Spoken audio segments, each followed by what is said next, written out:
Hi everyone, I'm Sophie from National Teen Book Club. I'm joined by my co-host Savitri and Millie, who is supporting us with tech behind the scenes.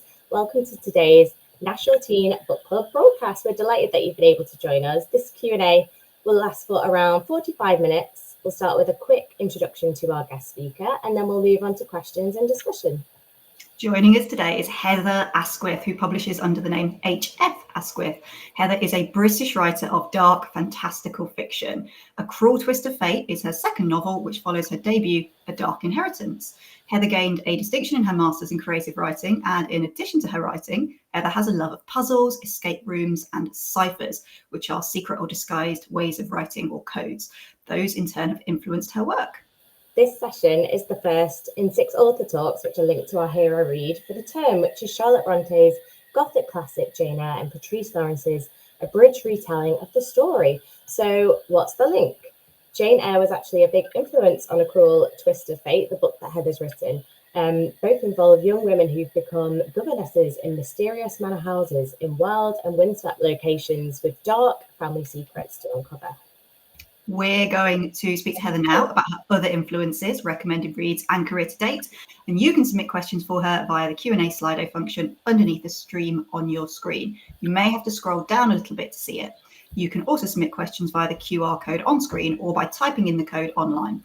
The Q&A function will be open throughout the discussion, so you can join in at any time. And if you're experiencing any issues with the stream, please let us know there so we can help. Hi, Heather. Thank you for joining us today. Hi, good morning. I'm so excited to be here. Good morning. Let's get straight into it. So our first question, Heather, can you tell us a bit more about your book, A Cruel Twist of Fate, please? Yeah, I'd love to. So yes, A Cruel Twist of Fate is the story of Helena, who takes up a governess position at a strange and mysterious tidal island. So it gets cut off twice a day by the sea. And the family who she works for, the Caldwell family, are very enigmatic, very strange and unusual. And as soon as she arrives on the island, strange things start to happen. And then when the island then gets cut off by the tides and a terrible storm, people start to, it turns into a murder mystery. Let's just put it that way. Amazing. So now, full disclaimer, I love Jane Eyre, but obviously I know not everybody on the call will be reading it. It is, of course, a classic, though, classic of English literature, and sometimes a bit underrated and kind of bracketed as just a love story, which it definitely isn't. So tell us about your first experience reading Jane Eyre. It's obviously been an influence on this book. Was that at school? What made it resonate with you?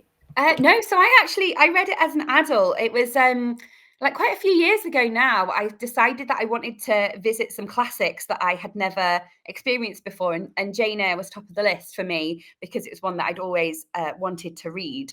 I've always really enjoyed things that are a little bit gothic, a little bit spooky, and that was the main thing that appealed to me about that story, was kind of all the elements.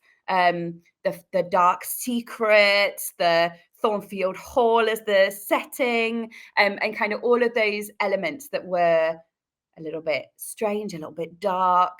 And particularly, I thought this idea of going to be a governess at a big house, that really sparked my imagination. As you can tell, that's the way that was kind of the spark that then went into Cruel Twist of Fate. Well, that's like a perfect segue for our next question with those words spooky and gothic, because your book is described as gloriously gothic. So can you tell us about some of the other stories or other genres that might have influenced your writing, and that can cover books, film and TV? And also, if anyone likes the sound of your book as well as Jane Eyre, do you have any recommendations for that too? Two-parter question there, sorry. So I think I've always been drawn to things that are a little bit spooky. I remember when I was quite young in primary school and reading all the Goosebumps books, and really loving to pick up the next one and wanting to be a little bit scared by what I was reading. I'd say that this book is also influenced by some others that people might have experienced through school. So The Woman in Black as well by Susan Hill is definitely an influence there, particularly with the tidal island kind of element to it. And as well as the book, the theatre performance. So I have had the opportunity to go and see that on stage, and that's, yeah, there are some brilliant moments in that story that really make you leap out of your skin when you're in a dark theatre. As well, classics wise, I would say the one that I studied at school that I think has had an influence was Great Expectations. So again, that follows a similar kind of structure in the storytelling, in that we're meeting a young person and kind of experiencing the events that make them who they're going to be. And that's something that I really try to do in my writing, because I write for young adults. There's that theme for me about who am I going to be and how am I going to figure that out. And so on that note as well, maybe more kind of contemporary examples would be, I really enjoy the work of Karen McManus, who writes for teenagers as well. So she writes really gripping, fast-paced thrillers. And so even though my settings are historical, I think, what can I take from that style where the chapters are quite short, it's really page turning, because that's the kind of thing that I enjoy reading as well. There's some great connections there. We've had Karen in our previous iteration of Book Club. Definitely recommend her books. You're also making me think of other big manor houses, spooky manor houses like Rebecca, or maybe more modern ones, even, I guess, with rich families that, I guess Saltburn would be a current example. But yeah, loads of resonances for people who love that sort of thing. I mean, more broadly, what is it you love about being a writer or a storyteller? So, if anyone's thinking about it, what's the great things about your job? Oh, wow. I think it's always something that I have really loved, right back to being really young. I remember writing a story about my cat, and drawing all the pictures to go along with it when I was about, like 5, when I just started learning how to write. It was always about, how can I turn these words into story?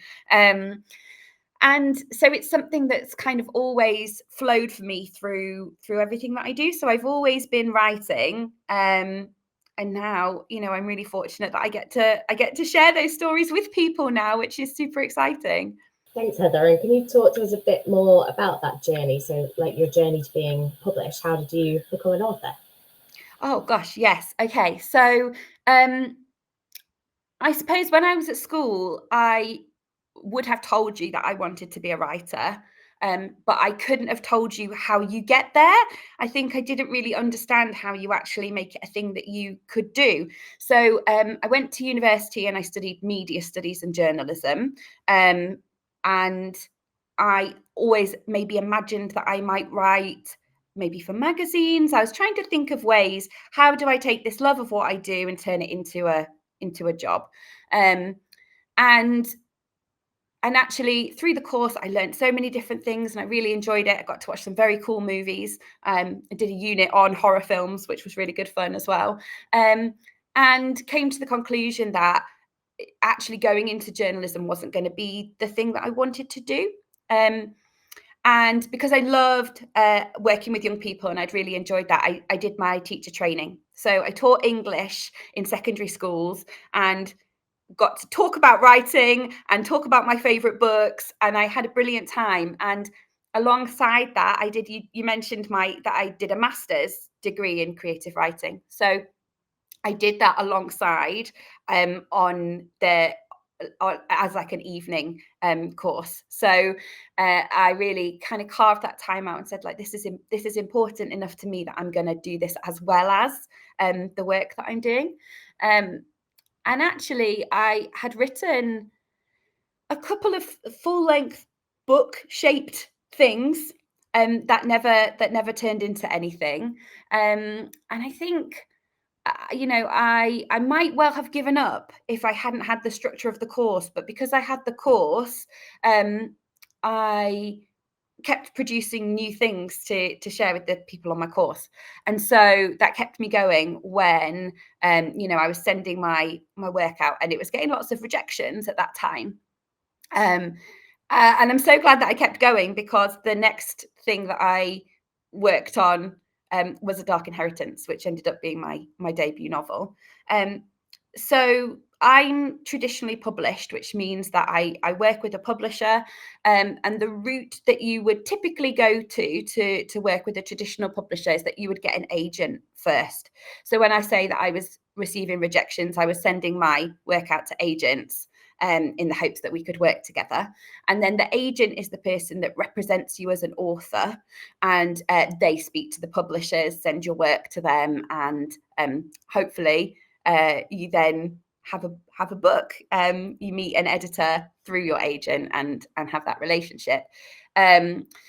So yeah, with The Dark Inheritance, when I'd been working on that, I sent the opening out to the Northern Writers Awards, which is a scheme that runs across the north. So I'm based in the north, and they're their talent development agency. And so I sent the opening chapters into their awards, and I was never expecting that would happen for me, but I did. The opening did win an award, and through that I had the opportunity to go with New Writing North to an event to meet some agents in person and talk to them about my work, and that was how I met my agent. And then my agent connected me with my editor, and that's how A Dark Inheritance came to be. So I've got that's this one, which was my debut novel. And then I've worked with the same editor on Cruel Twist of Fate. So yeah, it's been a really exciting journey, but not necessarily a smooth or quick one. I think from first starting to write novels at the end of my first degree to A Dark Inheritance coming out, I think it was about 10 years. So yeah, it's been a long journey. Oh, I've got so many follow-up questions. Yes. I've got some in from schools, and I'm just going to say that I will canter off everybody down a Jane Eyre route, down a Jane Eyre Gothic literature route with some of our other questions. So keep yours coming, because we don't know what you've joined the call for. If you're more interested in Heather's career pathway, if you're interested in writing tips, or if you are interested in just studying Jane Eyre or the Gothic literature modules, then do pose those questions, because we want to make sure that the discussion is shaped around your interests. Mm-hmm. My passion for classic Gothic literature and the sort of Miss Marpley elements as well. I can see some Agatha Christie style things in your writing, Heather. But we're going to ask first, you talked about that. That's it's obviously been really important to you to show resilience and self-motivate, but really valuable to get support from others. So that's the sort of more emotional side of staying on that, pursuing that dream, basically. There's some really practical stuff that the young people on the call will also want to consider, and which their parents will definitely want them to consider. Some of which is about, income streams for 10 years, before you get to that level of success that you've obviously reached now. Did you consider any other career paths? Did you need to do other things to keep you going whilst you were pursuing these options as well? Yeah, so first of all, I was teaching, and then I moved in some roles in university work. So my role within universities was around supporting young people with thinking about their aspirations, maybe to join university, thinking about what their career options might be. So yeah, that's something that I've always felt really, really passionately about. And now I do 3 days a week writing, but for a consultancy. And then I'm working on something at the moment, which is exciting, that I can't tell you too much about at the moment. But yeah, hopefully I'll be able to share a little bit more about that in the future. So yeah, I've had other kind of routes and pathways that I've had alongside my writing.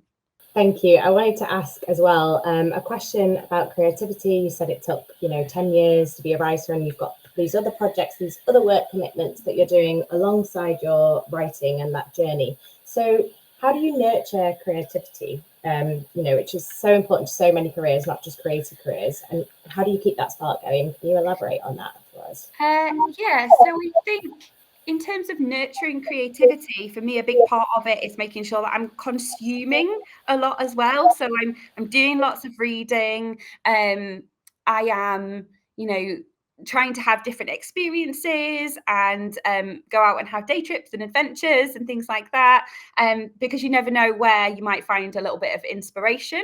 And also, I think like showing up as well to the writing is just really important, because it's not that I sort of magically feel inspired every single day. Actually, to take that kind of spark of an idea and turn it into an 80,000 word novel, that does involve a lot of sitting at the laptop when actually there might be something else I'd rather do. So I try and be consistent and stay in touch with a project every day for a little bit, even if on that day I only have 10 minutes and I manage to just even have a really low expectation of what I might be able to do on that day, even if it's just 50 words. I think sometimes you can see lots of things about, you know, these big word count goals on particular days and trying to do it as quickly as possible. And I think there is a place for those kind of challenges where you set yourself a big goal and a big challenge and you really go for it. And also for me, because I'm also a mum, I've got 2 little ones, it actually just looks like those really small bits of time, and those small bits do really add up and turn into a book eventually. Thanks, that's great. So it's actually, as some of the people on the call who've been reading it know, quite a knotty book. So we've got some interest in how you stay on top of all those different strands. The question is, how difficult did you find it to plot the story, especially when there's so many secrets to be uncovered and you have to drop clues for the reader? And I think you drew a floor plan of the house because it was that detailed. I did, yeah, I did. I will just show you actually. So there is a floor plan in the book, and if you take a look, you will actually see there are various clues in various rooms and things that are relevant to the plot that are hidden away there. So as you're reading, you can flip back and try and work out who was where.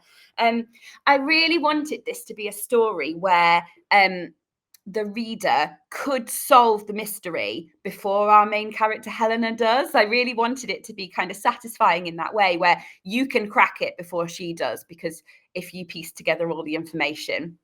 And how did I plot this one? So I did map out in advance kind of a loose structure of the particular things that I wanted to happen in the story. So with it being a murder mystery, I knew who the victims were going to be and at what point they were going to be dispatched. I didn't necessarily know the method in advance. So I'm not a writer who plans everything out perfectly before I begin. I kind of I build myself a structure of the main things that I want to hit at various points. And then there is an element for me of writing and like through the exploration, finding out how it's going to unfold. I find that really fun, actually, when I sit down to a writing session and I sort of know the main thing I want to achieve, but I don't quite know how I'm going to get there. That's the bit that's still exciting and fun for me. So, yeah, I had a loose structure. The map, actually, the floor plan came in a little bit later in the editing process. So I tend to try and write a first draft as quickly as I can and not worry about making it perfect, because I know that I'm going to edit it and I know that I'm going to go through a long process of perfecting it before it turns into the finished book. But in order to do that, it does need to exist in its entirety so that I can see the full picture.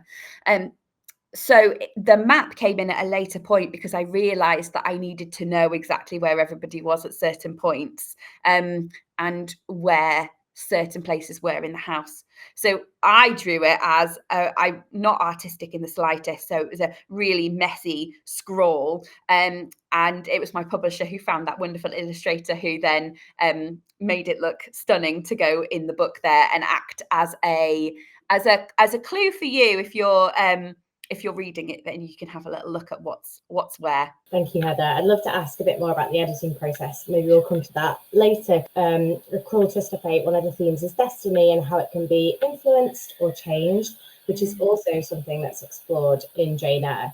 So what did you want the reader to take away from that? Yeah, well, I suppose what I really wanted to do was I wanted to inspire the reader to reflect on what their own opinion is on it, actually. I wanted to kind of leave it so that you could have a little think and decide, how do I feel about this? Because the book is written for young adults, I'm so aware of how that's such a time of change in your life, and certainly that was my experience as a young adult, that it felt like so much was changing, and I had to make so many big decisions about what the rest of my life was going to look like. And as I shared, I studied media studies and journalism, but I'm not a journalist now. So, those pathways and those routes, I think sometimes it can't always be, it's not always clear exactly what the end point is going to be. And just that's okay as well. That it's okay not to be 100% sure, and to find your route as you go, because that's certainly been my experience. Thank you. Now, I'm just going to flag, we're getting all these questions in anonymously. If you do want us to shout out your school or name the person who's asking the question, please do pop that in as well. So we've got another anonymous one from an educator. Do you have a favourite book or project or idea that you have enjoyed or are still enjoying working on? Now, I guess you're maybe going to say the one you can't tell us about. So, do you know, I have a real soft spot for both of my books, and they very much feel like a little mini time capsule of what was on my mind, what I was thinking about, what I was reflecting on and ruminating on at the time when I wrote them. And so, yeah, A Dark Inheritance has got lots of themes about anxiety, and I was really exploring the way that anxiety can show up in our lives, and kind of making peace with that. I think there's no version where anxiety ever completely disappears, because it's a normal emotion that we all experience from time to time, but it can also be at points a real challenging emotion to sit with. So that's what I was exploring at that time. I do, again, I have got a real soft spot for a cruel twist of fate. It really represents a time in my life. I was expecting my son while I was editing it, and those two things that I was sort of gestating kind of were sort of ran alongside each other. So I was working on that book while I was pregnant. And then, yeah, the book that I'm working on at the moment, one thing that I can share is that it's set in a location that I love very, very much, which is Whitby. It's a place that I have visited many times throughout my life, and I find, really, talking about creative inspiration, it's a place that I feel very creative when I visit there. So I finally used it as a setting for something. So yeah, I'm really enjoying that, and any excuse to go and visit and spend some time in that setting, that's what I'm really enjoying at the moment. You're in some great company with that setting, aren't you? I guess some people on the call will be aware of Dracula popping up in Whitby. There's also a really wonderful young adult series from my past, so I'm assuming it's still in print, but The Whitby Witches. I don't know if you ever came across those, Heather. Yes. Brilliant. Love those. Yeah, so I think, I'm not the only person who's been inspired by that location, but there is something about that sort of very, again, quite gothic setting with the 199 steps going up to the Abbey. And it is a place that feels quite creatively inspiring for me. They have a wonderful goth festival there every year. Again, if this is something if people on the call are sort of feeling like, it's getting a bit grim and a bit grey, it's time to hunker down with some good classic gothic books. Whitby would be a wonderful place to do it, certainly. Over to you, Sophie. Thank you. So back to the editing process now. How did you find that, especially, when you've got those personal experiences wrapped up in the writing of your stories? And how did you find it working with the same editor the second time? Was it an easier process for that second book? I have really enjoyed editing, and particularly working with an editor. So I think, there is no first draft that comes out completely perfect and ready to go. And I think it can be quite difficult when you're writing and you've got your first draft, but you're comparing it to things that you've read, which are on the shelf, which have been honed and polished and perfected over sometimes multiple years. And that, I think, it's not a fair comparison to make on your sort of early draft that's very new. And yeah, that's okay, that it does take time to hone. And I mean, this is a slight detour, but I think that also applies when you're writing your essays, and you then maybe need to have a little bit of an edit and a polish of the points that you're trying to make as well. I think we can always look at how we can better communicate with our reader, and think about that. So the editorial process for me tends to follow a structure and a pattern now, working with an editor. So the first thing that we'll do, the first kind of edit that we'll do together, is a structural edit. And that's sometimes called a developmental edit. So what we'll do with the book is we'll look at whether the structure of the story works the way that it needs to. So are we building the tension? Are we building up to the climax of the story and then resolving it? And so looking at, does every scene that's there belong there? Is there anything that doesn't quite make sense in the story that we need to work out? And my editor will sort of pose these questions to me. And then as the writer, I'll work out what I think is the right solution for the story. Because some people ask me, does it still feel like it's your work, even though you've worked with an editor? And the answer is yes, because it's always, I'm always the one who's working out how it's going to happen. My editor is just this brilliant, insightful pair of eyes who can kind of highlight things for me or ask the right questions.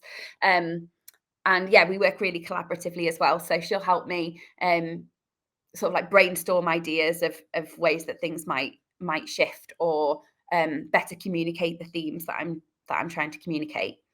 And then the next round of edits that we do is called the line edit. So in the line edit, what we're doing is making sure that every sentence feels like something the character would say. So yeah, thinking about, particularly because I write in the first person. So when you pick up Cruel Twist of Fate, you're hearing Helena's voice. So does everything on the page feel like her voice, how she would feel, what she would think? I usually go in at that stage and layer up a bit more of the detail of like my description of the setting, and particular rooms that they're in, and to just really ground you in the place. That's often something that I try and do at that stage as well. Then the next thing that we do is like the copy edit. So the copy edit is where we'll make sure that all the spelling, punctuation and grammar is correct, how it should be. With my books being historical, I'm looking for any words that feel like they don't belong, maybe too modern, turns of phrases that don't really fit or belong.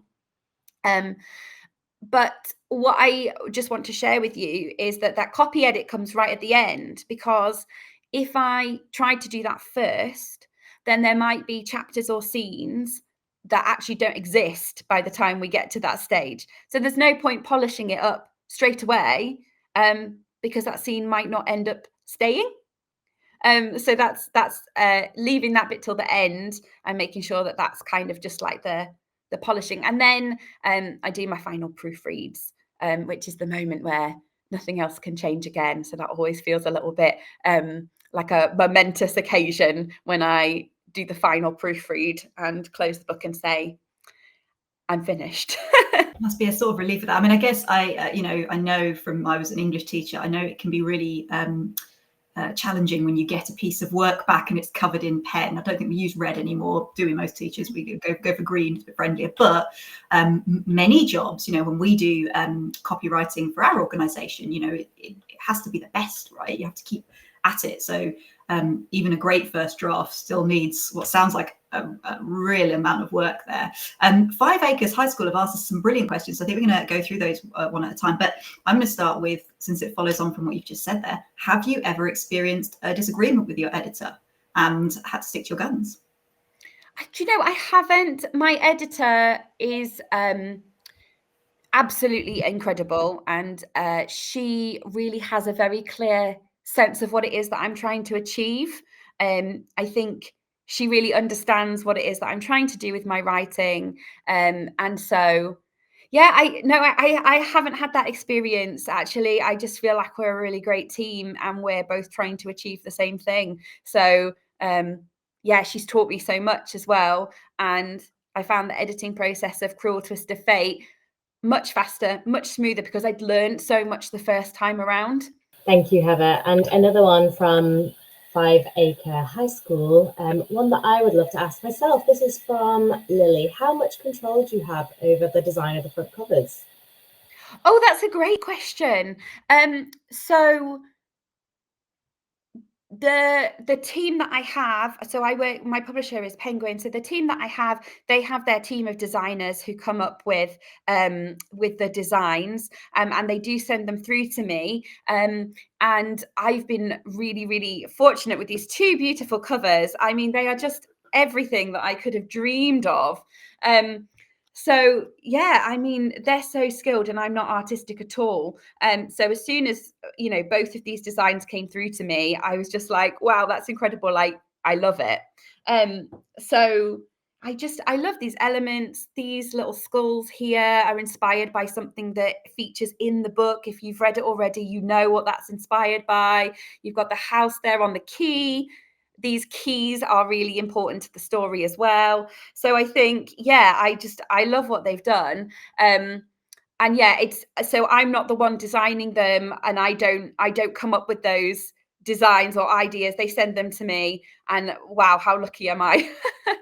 They're just beautiful. I did not name check, I think, Hannah, who supplied the previous question. I'm conscious we've got a couple more and I want us to get through them. So apologies to anyone else who has questions. We might not have time to get to those if you post anything new now. But I love this question also from 5 Acres. What is your favourite book not written by yourself? Might be a separate question, really, because they also wondered what book has been a main source of inspiration. So yeah, I'd love to hear your thoughts on those. Oh, that's really interesting, and genuinely, I feel like my answer could change on any given day. So I try to read really widely and in lots of different genres, because I think there's so much that you can learn, whether you're reading thrillers or whether you're reading romance or whether you're reading fantasy novels. If I was really pushed to come up with a favourite, honestly, my usual answer to this, and it's maybe going to be slightly frustrating, my usual answer to this is Jane Eyre, because of the way that it inspired me when I read it. I think that one will stay with me for a really long time. Thank you. You're the perfect guest for our first session. Yeah. Well, so when I first got told about this session that it would be themed around Jane Eyre, I just thought that's absolutely perfect. And I loved that somebody had read A Cruel Twist of Fate and seen some of those connections and some of that influence coming through. Yeah, brilliant. Thank you. We've got another question from 5 Acres.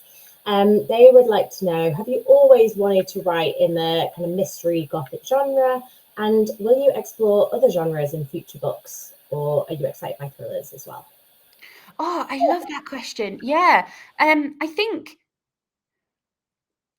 when I write, this is just the stuff that comes out. It's quite dark, it's quite twisty, but I would say that there's always, and this is really important for me, is that there's always kind of this golden thread of hope that I try to hold on to. And I hope that when people read these books, when they get to the end, they feel quite hopeful about what might happen for the characters next and where they might go. So that kind of hopefulness, I think, is really key for me. The project that I'm working on at the moment is a continuation of the same genre and style, but again, it's a completely different story again. And I have more ideas that are quite similar in terms of theme and genre. One day I would love to write a crime series. I think that could be really interesting. I'm definitely kind of interested in that, those thrillery elements. Yeah, I think people have picked up on that kind of. I'm reading lots of thriller at the moment and finding it really fast paced, and yeah, really, really enjoying that. And yeah, so at the moment I write for young adults. I also have an idea that I would love to write for adults as well. So I think I don't see myself ever stopping writing. So I'm sure throughout the many years that I hopefully have left, there will be all sorts of different things that I explore. Well, that's great. And I think obviously also if people love the Gothic genre, we'll do a little explanation of our after school club in the end, because you might want to join and have a conversation around that. Final question, and then we're going to have to wrap up because we're coming to the very end of our time, but that might have answered a little bit. From again by the High School, is it always going to be historical fiction? Will that remain a feature of all your future novels? So the one that I'm working on at the moment is historical as well. I do have an idea for something contemporary that I would like to write set in the modern day.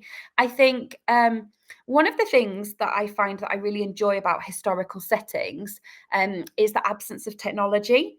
I really enjoy that. As an author, technology can interfere quite a lot with your plotting, and particularly when you're writing something where there's a mystery or there's different elements. The presence of mobile phones can actually really get in the way of some of the things that you want to try and do, particularly in terms of making people feel like they're isolated, or those things that lend that kind of sense of fear. So that's one thing that I enjoy. And also, when I was at school, I had a history teacher who, when she was introducing a new topic, would always get us to do a little bit of creative writing inspired by where we were. So I remember quite vividly sitting in a history lesson and writing this really kind of gruesome description of somebody who was living in the time of the plague. And I really remember feeling really inspired by that. And that's never really gone. So I think for me, what different times in history represent is just like it gives me creative ideas. It allows me to be creative, and I think that's why I think that history teacher had a big influence there. Thank you, Heather. And I want to say thanks again to everyone who has posted questions today. Sorry if we've not got through them all. We've just got our closing question for you now. Do you have any advice for young people or your younger self around achievements or success? So, what kind of tips do you have for creating a success story? Oh, wow. Yeah. So particularly thinking about writing, I think there are a few factors that come into play on the journey to getting published. One of them is developing your craft. So learning about writing, and there are so many ways that you can do that. So many, free resources that you can access as well, and writing groups. And, it doesn't necessarily need to look like getting a master's. It can be any kind of creative writing teaching that can sort of show you how to tell a story. So there's craft. There's also persistence. So yeah, I was writing for a long time before any of my books came out, and there were points where it might have been easy to give up. But I think keeping going and keeping writing new stories really, really helped. And then there is an element of luck as well, which I think does play into every I was really lucky to have met my agent at that event. That was just one of those little moments of luck that we really connected. But that wouldn't have happened if I hadn't given myself a chance and been a little bit brave and entered the awards. So I think my advice would be to give yourself a chance. Amazing, thank you. So many great questions. Thanks to everybody who sent one in. Unfortunately, that is all we've got time for today. So thank you, Heather, so much for taking the time to speak to our students and for sharing your wonderful book with us. Thank you for being here, all of you. All I can see on my screen is kind of the screen that we've got. But I just want to say a huge thank you to everybody that's out there who's been listening and sending in your questions. Absolutely brilliant. Thank you so much. Oh, thank you, Heather. And a huge thanks to everyone who has tuned in today. A feedback form will be shared with you soon via email, so we'd really appreciate both students and school staff completing this. And we hope you can join us for our upcoming sessions for our Jane Eyre book club, which are all on screen now. So the next one is next week on the 2nd of October with Sophie Cameron at 10 a.m. Please head to our National Teen Book Club webpage for more information and to register your groups. As Savitri said, we've also got an after-school book club, which is also starting next week on Thursday, the 3rd of October. And that is just for independent learners. So that's for you to join from home, 14 to 19-year-olds. And following with the Gothic trend, we're exploring spine-tingling, spooky stories and thrillers. We're going to be joined by Joelle Wellington, who has written a horror thriller book, a YA called The Blonde Dies First. You can also find more upcoming broadcasts on the Speakers for Schools website. And we actually have a very exciting publishing panel event happening soon too, where experts from across the publishing team at Favour will be discussing the different roles involved in sharing your favourite writers' success stories. That's taking place on Thursday, the 7th of November at 2 to 3 p.m. as part of Discover Creative Careers Month.